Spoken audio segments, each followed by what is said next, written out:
Thank you so much for Thank that you. wonderful film. Of course. So I thought I would kick off with a couple of questions. You're playing a couple of roles here, producer and director of photography, and so I wanted to know a little bit about how you got involved in this project to begin with and how you negotiated those two different roles. This project started right when I had moved to New York. I met Jessie, the director, and she'd just come back from Slam Dance, where she had a short film, and had heard about the Kooten family. We met at a friend's house, and she heard I was a DP, and she invited me to come kind of do a camera test, so meet the family and film with them a little bit, see how comfortable they were on camera. We went, and that's actually the first scene in the movie. We were just sort of seeing how they felt. And came back to Brooklyn, sat down and talked about it, and decided to do it together. But she was like, this is my first feature film, I don't know what I'm doing. And the way my approach has always been is, with everything in my life, if there's something I care about, I put my whole self into it. It's hard for me to kind of dabble. I'm like all or nothing. So we just decided to do it together. And so we did everything together. It was basically her and I for, it's been 4 years now. We've grown our team, but I just figured if I'm gonna dedicate myself to this and drive out to New Jersey and work on this project, really low budget project, I really care about it and want to put everything I have into it. So, and I have the producer bone, so have to negotiate put on the producer hat, and then we'd show up to their house and then put on the director of photography hat. So what were the biggest producing challenges? I mean, you're navigating a couple of worlds here, the Orthodox Jewish world and the family, where you're shooting a minor, and the family not only has given permission, but they are also subjects in the film. And then you're navigating this incredibly interesting, culture of weightlifting, which you've done a great job of bringing us into. So what were the biggest producing challenges there? Well, we approached it from the perspective of trying to make the film with the Kooten family. We really didn't want to come and take their story. It's shot very observational, but when the cameras weren't rolling, we were hanging out with them. They call us family. We've stayed at their house. We're really close with them. So we really tried to make it a collaborative effort where they could show us the world of powerlifting. They could show us the world of modern Orthodox Judaism. And that made everything a lot easier. They were sort of guiding us. And then, when we weren't shooting, the biggest challenges were, same challenges for most documentary filmmakers. Fundraising was a huge challenge. We made this for very, very little money, but we had a lot of help from different organizations. IFP out in New York got us into their lab, and we got to workshop the story and kind of figure out, what to focus on. There's so many different elements here. There's so many different storylines we could have followed. So just knowing what to focus on and how to kind of construct this. We got a lot of support, so that was very helpful. Were there any storylines here that didn't make it into the film that you sort of followed and realized, okay, this is not part of the main story here?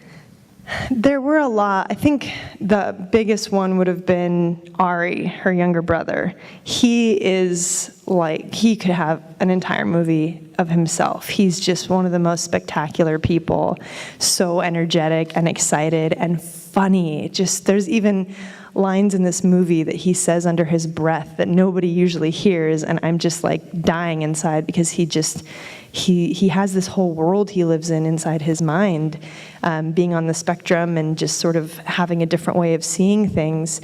We shot tons of interviews with him and kind of followed him in his own powerlifting journey, which was just wanting to be like his sister.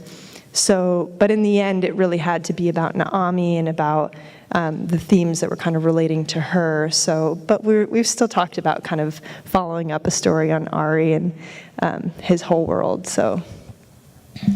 And with Naomi, what was the experience like with filming her? Was she allowed to say, can you stop filming? I don't want to do this right now. And when she started having medical challenges, what were the challenges there? I know as a parent watching those scenes, I was thinking, oh, God, where is it the place of the parent to say, okay, you're a 12-year-old kid, this may be really impacting you negatively, I want to stop this. Did you feel like there were sensitive discussions that happened where they were like, no, we don't want this on camera, or were we pretty much seeing what happened? No, definitely.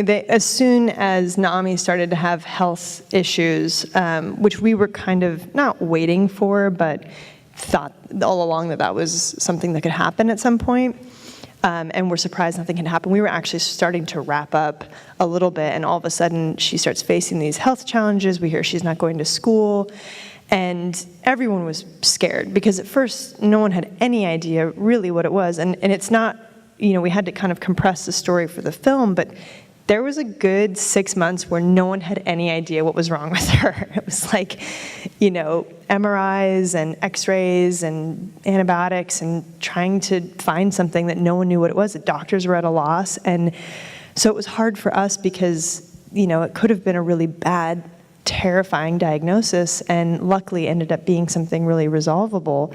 But we had already, like I said earlier, established a relationship where we felt like we were making the movie with the family, and we tried to make the family as included as possible and be totally transparent, not hiding our motives, and also explaining to them this isn't live, it's not going straight to TV, there's a timeline here, it'll take us a long time to cut the story, but we want to be here, and we explained to them in the case that this is something that can help explain and show what a powerful family they are and what a powerful girl Naomi is when she's able to overcome it, and think of us as your support team.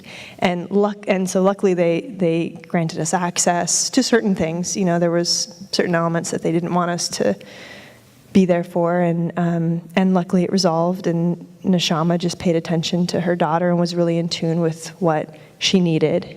And it did end up being a really inspiring story because she's okay. Yeah, I'm glad about that. So just finally, has she seen the film? And if she were here today, what would she be saying? The Coutons saw the film at the world premiere in the Hamptons. They were really nervous because we hadn't shared it with them ahead of time, but they absolutely loved it. And Naomi is still powerlifting. She loves the film. She's just really a champion of everything you see here. She's strong and dedicated. She really believes that if you kind of commit to something in your mind, that you can actually accomplish it. And I think that now that she's in high school, she's sharing that story and continuing down that path and trying to be an example to younger girls and give back. Because she's been through a lot, and yeah, she's a great role model. That's great. Thank you so much for joining us this morning. Carmen's going to be out in the bar, which is right out the door and across the hallway, if people want to hang around and talk and get your questions answered. We need to clear the theater in between shows, so I'm told you can leave something on the seat to guard your place, but we're going to be going out into the hallway and into the bar to have a conversation, and then we'll come back in if you're here for the next show. Thank you so much for coming. Thank you.